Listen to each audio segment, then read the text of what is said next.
moved out of that house and into a house closer to the fort, and ultimately we moved into Tillicum, which is a little community that's just adjacent to the fort, right on the other side of the freeway from the Madigan entrance to Fort Lewis.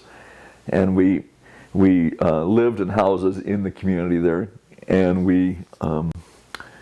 and the paper, we had a little office that we paid like $100 a month for, the little shack. In fact, we called it the shack, and it was the GI Alliance shack, and it was literally a shack, but it was right there in Tillicum. You know, I mean, you could walk to it from the gate, and that was our base of operations. And we organized the soldiers. We would, every time the paper would come out, which was once a month.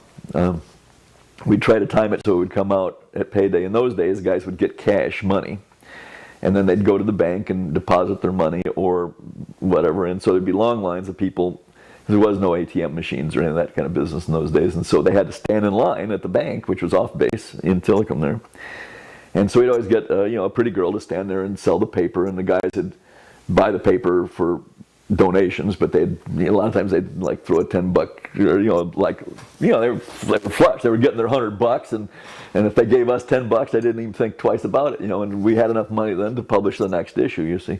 And then people would take it at night, and they'd take them in and get them around in the hands of people. We even got so bold, primarily not me, because I quickly got banned from base.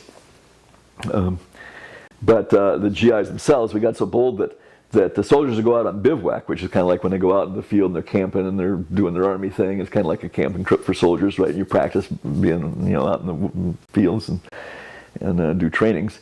We'd have people sneak in on bivouac. They'd have guards. It was like real life, and so there'd be guards on duty and everything. And we'd go in there and poster in the bivouac areas and pass out flyers and stuff. While they were in bivouac, while they're supposed to actually have guards, and we would show movies in the stairwells of the barracks. In those days, before there was VCRs or anything, but there was 16mm projectors with the great big reels, and we had Charlie Chaplin's The Great Dictator, which we would show, and it was quite popular, and it's sort of anti-fascist.